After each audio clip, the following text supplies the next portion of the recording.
والفريقين من عرب ومن عجم هو الحبيب الذي ترجى شفاعته. السلام علیکم ورحمۃ اللہ وبرکاتہ. وعلیکم السلام ورحمۃ اللہ وبرکاتہ. الحمدللہ رب العالمین والصلاة والسلام علی رسولہ الکریم وعلی آلہ وصحبہ اجمعین ومن تبعہ باحسان الی یوم الدین. اما بعد. محترم بھائیوں اور بہنوں، حدیث کی یہ مشہور کتاب علامہ ابن حجر عسقلانی رحمۃ اللہ علیہ کا نسخہ بلوغ المرام، اس کا ہم ترتیب کے ساتھ مطالعہ کر رہے ہیں. روز مرہ سنت کے مطابق زندگی گزارنے کے بہت سے مسائل اس میں بیان کر دیے گئے ہیں. اس لیے ہم چاہیں گے کہ ہر بھائی اور بہن گھر میں قلم اور کاپی لے کر ان مسائل کو نوٹ کرے تاکہ ہماری روز مرہ کی زندگی حدیث رسول صلی اللہ علیہ وسلم اور سنت رسول صلی اللہ علیہ وسلم کے مطابق بسر ہو سکے. اگر ہماری زندگی سنت کے مطابق بسر ہو تو دنیا بھی ہماری بھلائی سے گزرے گی اور آخرت میں بھی نجات انشاءاللہ تعالی ہماری ہوگی. ہم اس سے پہلے مساجد میں امامت اور اس کی ذمہ داریوں کے حوالے سے کچھ گفتگو کر رہے تھے. امامت ایک بہت بڑی ذمہ داری ہے، اس لیے اس شخص کا انتخاب امام کے طور پر کرنا چاہیے جو دین کو دوسروں کے مقابلے میں زیادہ سمجھنے والا ہو، باعمل ہو، متقی اور پرہیزگار ہو. ظاہری طور پر اس آدمی کو ہم یہ ڈیوٹی اور ذمہ داری سونپیں، اور اس کو بھی چاہیے کہ امامت اس کو دینی فریضہ سمجھ کر بجا لائے. اس کے ذریعے سے دین کو پھیلانے، دین کی اشاعت اور لوگوں کی تربیت، اس کے لیے یہ کام کرے. ورنہ اگر وہ امامت کو ایک جاب کے طور پر کرے گا، پیسے کمانے کا ذریعہ بنائے گا، تو جس طرح سے کسی بھی شعبے میں جب یہ نیت آ جائے تو وہاں خرابیاں پیدا ہوتی ہیں، اسی طرح امامت کے مسئلے میں بھی خرابیاں پیدا ہوں گی. تو نبی کریم صلی اللہ علیہ وسلم نے امامت کے لیے کچھ اصول بتائے کہ لوگوں کا خیال رکھے، ان کے جذبات کا، ان کی فیلنگ اور ان کے احساسات کو سامنے رکھے. نماز میں اسی طرح کی صورتوں کو وہ پڑھے جو لوگوں کے لیے قابل برداشت ہوں، اور اسی طرح امام کو بھی چاہیے کہ تلاوت وغیرہ کے جو آداب ہیں ان کو بھی اپنے ذہن میں رکھے. اب یہاں پر صف بندی کے بارے میں کچھ خاص باتیں بتائی گئی ہیں جو امام ہی کی ذمہ داری ہے. ویسے تو ہر مسلمان کی ذمہ داری ہے کہ جب مسجد میں جائے تو اپنی صف اپنی اپنی جگہ کو ٹھیک کرے اور آپس میں مل جل کر ٹھہرے.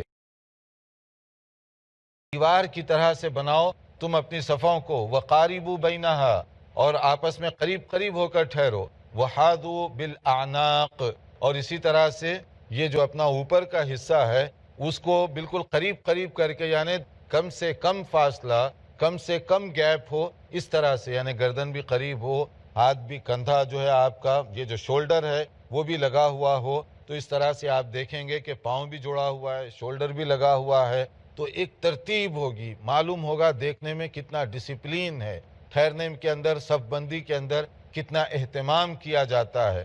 تو یہ جو صف بندی ہے، صرف صف بندی دنیا میں کئی لوگوں کے دین میں آنے کا ذریعہ بن گئی کہ یہ اتنے آرگنائز ہیں، دین اتنا ڈسپلین سکھا رہا ہے، اور لوگ بڑی بڑی مساجد میں، مسجد حرام میں ہزاروں لاکھوں کی تعداد میں ہیں، اور اقامت شروع ہوتی ہے تو صف بندی کرتے ہیں، لا الہ الا اللہ پر پہنچنے تک صفیں مکمل ہو جاتی ہیں. تو اس کو دیکھ کر خود کئی لوگ جو ہے متاثر ہوئے، اور الحمدللہ کچھ لوگوں کو صرف یہ منظر سے اتنی خوشی ہوئی کہ وہ اسلام قبول کر لیے. تو صف بندی ایک بہت اہم چیز ہے، لیکن بعض لوگ اس کا خیال نہیں رکھتے، بعض مساجد میں اس کا اہتمام نہیں کیا جاتا. مؤذن صاحب ابھی اقامت کہہ رہے ہیں، امام صاحب ریڈی ٹو گو ٹھہرے ہوئے ہیں، جیسے کوئی سیٹی بجاتے ہی بھاگنا شروع کرتے ہیں، اس طرح کا انداز. اور پھر اس کے بعد وہ لا الہ الا اللہ کہتے اللہ اکبر. سنت یہ ہے کہ پہلے میک شور کریں کہ صفیں ٹھیک ہو گئی کہ نہیں ہوئی. حضرت عمر رضی اللہ عنہ تو خاص اہتمام فرماتے تھے، جب تک ان کو پیچھے سے کہا نہیں جاتا کہ بالکل صفیں ٹھیک ہیں، پرفیکٹ ہیں، اس وقت تک اللہ اکبر نہیں کہتے تھے. وہ اتنا اہتمام کیا کرتے تھے. تو کم سے کم امام کے لیے ضروری ہے کہ وہ اہتمام کرے صف بندی کا، جو کہ سنت کا طریقہ اس کے اندر بتایا گیا، اسی کے مطابق ہمیں چلنا چاہیے تاکہ اس کا زیادہ جو ثواب ہے وہ زیادہ ثواب کے ہم مستحق بن سکیں. اب دیکھیے کہ اگر ایک آدمی ٹھہرا ہوا ہے، نفل پڑھ رہا ہے، آپ کا بھی دل چاہا کہ اس کے ساتھ جا کر شامل ہو جائیں، یا فرض نماز ہو رہی ہے، اکیلا صرف دو ہی آدمی ہیں، تو امام کیسے ٹھہرے گا اور مقتدی کیسے ٹھہرے گا؟ امام آگے ٹھہرے اور اکیلا مقتدی پیچھے ٹھہرے، ایک ایک کی صف ایسا نہیں ہوتی۔ اگر ایک آدمی ہے تو آپ کیا کریں گے؟ ایک آدمی دوسرے کے ساتھ مل کر ٹھہرے گا، امام اور مقتدی دونوں مل کر ٹھہریں گے، لیکن کس طرف ٹھہریں گے، کیسے ٹھہریں گے؟ دیکھیے، عن ابن عباس رضی اللہ تعالی عنہما، حضرت عبداللہ ابن عباس یہ بیان فرماتے ہیں، قال صلیت مع رسول اللہ صلی اللہ علیہ وسلم ذات لیلۃ، کہ میں ایک رات نبی صلی اللہ علیہ وسلم کے ساتھ نماز میں شامل ہوا۔ اب نبی کی نماز، رات کی نماز، اس کا انداز بہت لمبا ہوتا تھا۔ اب یہ اتفاق سے وہاں پر تھے تو انہوں نے سوچا میں نبی کے ساتھ ٹھہروں گا آج، وہ ٹھہر گئے۔ فقمت عن یسارہ، تو آپ کے لیفٹ سائڈ پہ ٹھہرے، تو نبی صلی اللہ علیہ وسلم نے کیا کیا؟ فاخذ رسول اللہ صلی اللہ علیہ وسلم برأسی من ورائی، میرا سر پکڑے پیچھے سے مجھے گھمائے، نمازی میں سر پکڑ کر پیچھے سے گھمائے، فجعلنی عن یمینہ، پھر مجھے لا کر کہاں ٹھہرا کیے؟ رائٹ شولڈر پر۔ تو اس کا معنی کیا ہوا؟ اگر دو ہی آدمی ہیں تو امام کدھر ٹھہرے گا؟ لیفٹ کی طرف، اور مقتدی رائٹ کی طرف۔ یہ علامت ہے، یہ طریقہ ہے۔ اب اگر کوئی تھرڈ آدمی آ گیا، اس کا بھی جی چاہا کہ جماعت میں شامل ہو جاؤں، تو وہ پیچھے کس کو کرے گا؟ وہ پیچھے کرے گا رائٹ سائڈر کو دیکھ کر۔ اس کا معنی یہ ہے کہ وہ امام نہیں ہے، وہ مقتدی ہے۔ ورنہ اگر الٹے ٹھہریں گے، آپ امام کو پیچھے لائے، مقتدی آگے ہو گیا، تو اب کیا کریں گے؟ پھر ساری نماز دونوں کی گڑبڑ میں آ جائے گی۔ تو اس لیے کھڑے ہونے کا بھی ایک طریقہ بتایا گیا۔ امام کے ساتھ ایک ہی آدمی ٹھہرے تو امام کو لیفٹ کرو، تم رائٹ پر رہو، تاکہ دیکھنے والوں کو بھی سمجھ میں آئے کہ آپ میں سے امام کون ہے، مقتدی کون ہے۔ اور دیکھیے، نبی کریم صلی اللہ علیہ وسلم ایک مرتبہ ایسے بھی ہوا کہ اکیلی ایک خاتون تھیں، مثلا آپ گھر میں نماز پڑھ رہے ہیں، بیوی ہے، تو کیا بیوی اور شوہر دونوں مل کر کھڑے ہو سکتے ہیں نماز میں؟ ہو سکتے ہیں؟ نہیں ہو سکتے۔ بیوی اور شوہر کا رشتہ اپنی جگہ، مگر کھڑے ہو کر نماز نہیں ہو سکتی۔ ان کا طریقہ کیا ہے؟ بیوی کو پیچھے ٹھہرنا پڑے گا، اکیلی ہے لیکن پھر بھی پیچھے ٹھہرنا ہوگا، کیونکہ نماز کے لیے ٹھہر رہے ہیں نا۔ اب دیکھیے اس میں ان انس رضی اللہ تعالیٰ عنہ قال، حضرت انس رضی اللہ عنہ فرماتے ہیں، صلی رسول اللہ صلی اللہ علیہ وسلم فقمت انا و یتیم خلفہ، نبی کریم صلی اللہ علیہ وسلم نے ایک موقع پر ان کے گھر تشریف لے گئے، نماز کا آپ نے ارادہ کیا، نماز آپ نے شروع کی، تو میں اور ایک لڑکا یتیم دونوں تھے، وہ کیا ہے؟ پیچھے ٹھہر گئے۔ اور اس کے بعد کیا ہوا؟ وہ ام سلیم خلفنا، اور حضرت ام سلیم جو ہیں خاتون، وہ ہمارے پیچھے اکیلی تھیں، مگر اکیلی ٹھہری وہ پیچھے، ہمارے ساتھ نہیں شامل ہوئیں۔ تو نبی صلی اللہ علیہ وسلم امام کے طور پہ آگے، دو آدمی پیچھے جو مقتدی ہیں، اور ان کے پیچھے خاتون، تیسری خاتون۔ یعنی مطلب اس کا یہ ہوا کہ جماعت گھر میں بھی آپ کر رہے ہوں، یا ایسے لوگ ہیں کہ جو گھر میں فیملی ممبرز ہیں، آپ کی بہن ہے، بیٹی ہے، وغیرہ وغیرہ، تو ان کے لیے بھی اجازت نہیں ہے کہ آپ کی صف میں آ کے ٹھہرے، پیچھے ٹھہرنا پڑے گا ان کو۔ بیوی بھی ہوگی، بیٹی ہوگی یا بہن ہوگی، تو بھی ان کو کیا ہے؟ پیچھے ٹھہرنا پڑے گا۔ یہ جماعت کے اندر صف بندی کا جو ہے ایک طریقہ بتایا گیا۔ اور اسی طرح سے آپ دیکھیں گے کہ نبی کریم صلی اللہ علیہ وسلم مختلف موقعوں پر خاص کچھ ہدایتیں آپ نے ارشاد فرمائی۔ ان میں سے ایک یہ ہے کہ امامت اصل میں تو مرد کرے گا، لیکن بعض حالات میں عورت بھی امام بن سکتی ہے، لیکن عورت کی امامت کے ساتھ دو خاص باتیں ہیں۔ ایک تو یہ کہ عورت مرد کی امامت نہیں کرے گی، جا کے مسجد میں عورت کینڈیڈیٹ بن کے کھڑی ہو جائے، مسجد میں عورت امام نہیں بن سکتی، خطیب نہیں بن سکتی، ان سے منع کیا گیا ہے۔ لیکن اگر عورت کوئی ایسی محفل ہے، مجلس ہے، گھر ہے جہاں صرف خواتین ہیں، تو وہاں وہ امامت کر سکتی ہے، عورتوں کی عورت امام بن سکتی ہے۔ اس میں ایک ادب کیا ہے؟ عورت جب امام بنے گی تو جیسے مرد آگے بڑھ کر ٹھہرتا ہے ایسے نہیں، بلکہ صف کے درمیان ٹھہرے گی۔ عورت جو ہے صف ہی کے اندر ٹھہر کر امامت کرے گی، آگے نہیں بڑھے گی، اور صرف خواتین کی کرے گی امامت، مردوں کی نہیں کرے گی۔ ایک مرد اور باقی ساری خواتین ہوں تو امام بن سکتا ہے وہ، لیکن امام کہاں ٹھہرے گا؟ آگے ٹھہرے گا، اور عورتیں ساری پیچھے ٹھہریں گی۔ لیکن عورت جو ہے وہ مردوں کی امام بن کر ٹھہرے، یہ اس طرح کی اجازت نہیں ہے۔ عورتیں پیچھے ٹھہریں گی، یا عورتیں اگر امام بنے گی تو وہ صف کے درمیان ہی ٹھہرے گی۔ اب آپ دیکھیے، وعن ام ورقہ رضی اللہ تعالی عنہ ان نبی صلی اللہ علیہ وسلم امرہا ان تؤم اہل داریہا، کہ نبی کریم صلی اللہ علیہ وآلہ وسلم نے ایک صحابیہ ہیں ام ورقہ، ان کو اجازت دی کہ گھر والوں کی امامت کریں۔ تو یہ مسئلہ کلیئر ہے کہ عورت کی امامت عورت کر سکتی ہے، اس میں کوئی آبجیکشن کی بات نہیں ہے۔ اگر عورت کی امامت کرے تو اس کے اندر کوئی حرج کی بات نہیں، یہ اس کے اندر واضح طور پر ثبوت ہے اور یہ نص صریح ہے۔ نص صریح کے مقابلے میں کوئی آدمی اگر اس طرح کی آبجیکشن کرے یا مختلف انداز سے روکنے کی کوشش کرے تو گویا وہ نبی کریم صلی اللہ علیہ وسلم نے جس چیز کی امامت دی ہے اس امامت کو وہ روکنا چاہتا ہے۔ ایسے ہی ایک اور مسئلہ بھی ہے کہ اگر کوئی آدمی نابینا ہو تو کیا وہ نابینا شخص امام بن سکتا ہے کہ نہیں بن سکتا؟ نابینا کی امامت ہو سکتی ہے یا نہیں ہو سکتی؟ نابینا شخص کی امامت جائز ہے۔ ہاں، نابینا شخص کی امامت کے بارے میں مزید تفصیلات کے لیے دیکھتے رہیے پروگرام۔ ایک مختصر وقفے کے بعد دوبارہ حاضر ہوتے ہیں۔ محمد سید الکونین والثقلین۔ ناظرین، وقفے کے بعد دوبارہ آپ کی خدمت میں حاضر ہیں۔ وقفے سے پہلے ہم بتا رہے تھے کہ امامت ایک بہت بڑی ذمہ داری ہے اور اس کے اپنے آداب ہیں۔ اس میں سے ایک مسئلہ تھا آخری میں ہم جہاں بات روک رہے تھے کہ نابینا کوئی آدمی ہو اور قابل ہو تو وہ امام بن سکتا ہے، اس کی امامت درست ہے، اس میں کسی قسم کا کوئی اشکال یا شک و شبہ نہیں ہونا چاہیے۔ دیکھیے حدیث میں عن انس رضی اللہ تعالی عنہ ان النبی صلی اللہ علیہ وسلم استخلف ابن ام مکتوم یؤم الناس وہو اعمی۔ نبی کریم صلی اللہ علیہ وسلم نے اپنا جانشین بنایا، کس کو؟ حضرت عبداللہ ابن ام مکتوم کو، جبکہ عبداللہ ابن ام مکتوم مکمل نابینا تھے اور ایک سے زیادہ مرتبہ یہ واقعہ پیش آیا اور وہ لوگوں کی امامت کرتے رہے۔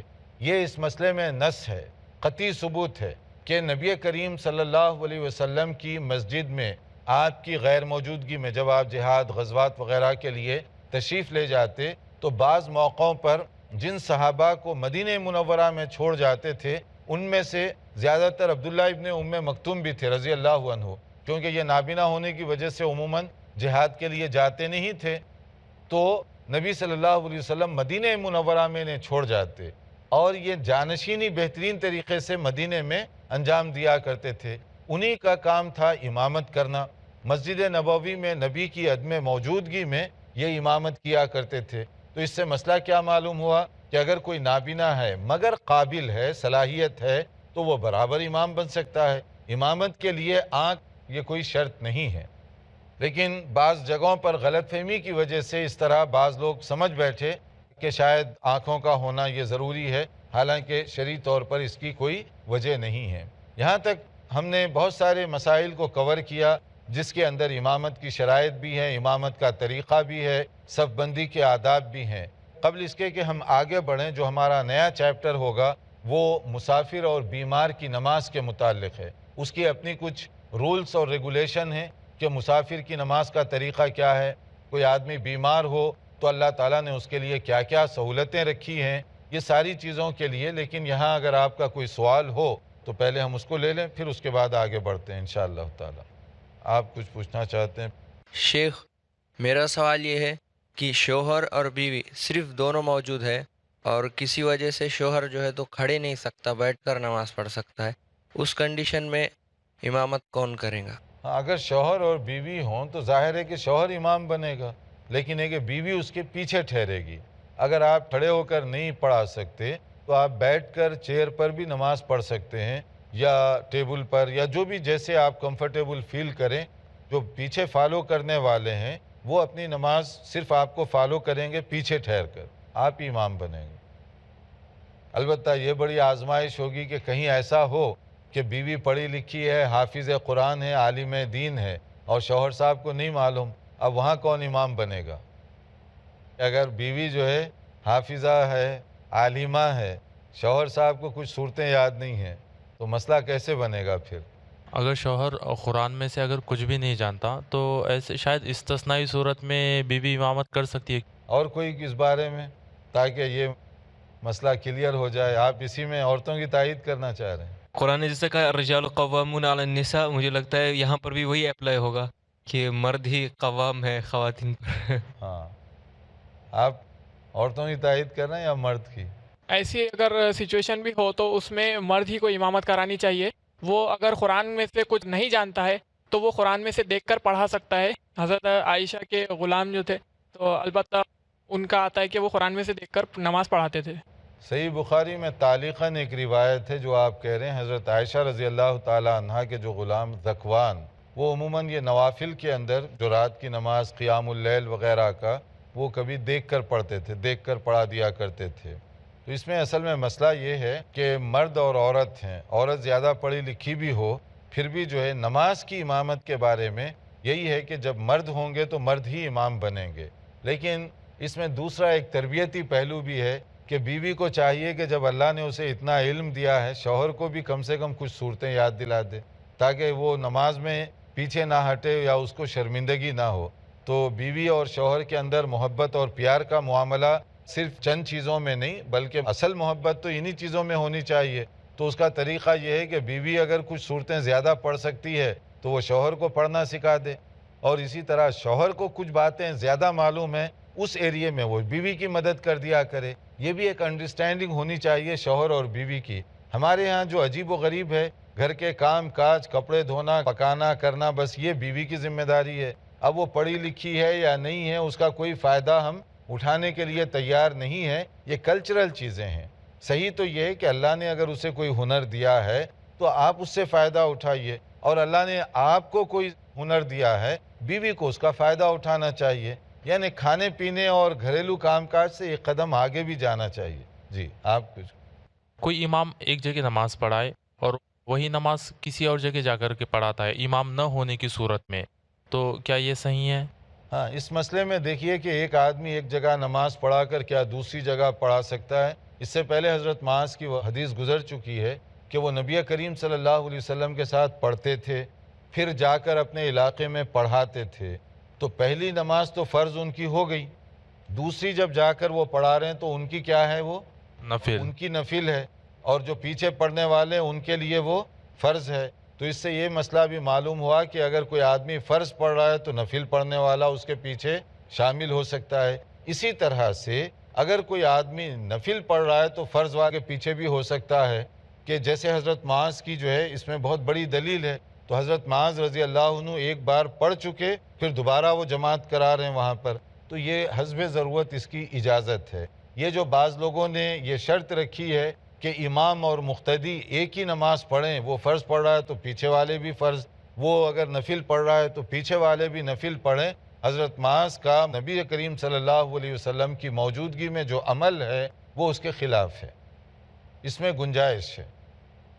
شیخ، اسی مسئلے سے ریلیٹڈ میرا سوال ہے کہ کیا ایک شخص دو مسجدوں میں ایک ہی دن خطبہ جمعہ کے فرائض انجام دے سکتا ہے؟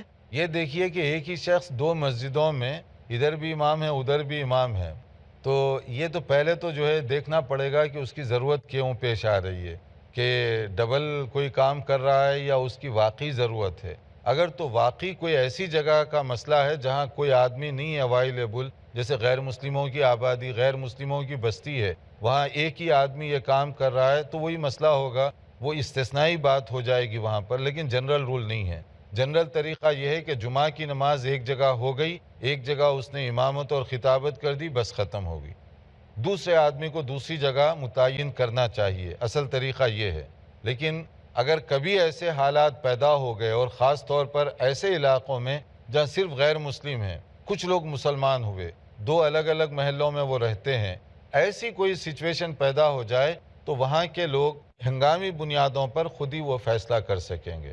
لیکن روٹین بنا کر محلوں میں دو مسجدوں میں ایک ہی آدمی کا جانا کہ یہ اچھے خطیب ہیں اس لیے یہاں بھی وہی پڑھائیں گے وہاں بھی وہی پڑھائیں گے، یہ غلط ہو جائے گا.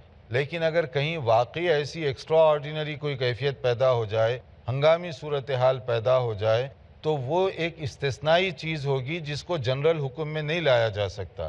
اب کبھی ایسے حالات پیدا ہو گئے کہ لوگوں کا نکلنا ممکن نہیں ہے، یا بعض اوقات جو ہے ایک خطیب کے علاوہ دوسرے جا ہی نہیں سکتے، کوئی ایسی صورتحال ہو گئی، تو اس میں تو ایک مجبوری کی انداز میں اس کی اجازت ہو سکتی ہے ضرورت کے مطابق، لیکن اس کو جنرل رول نہیں بنانا چاہیے. جی تو اس کے بعد ہمارا جو ہے چیپٹر وہ مسافر اور مریض کی نماز.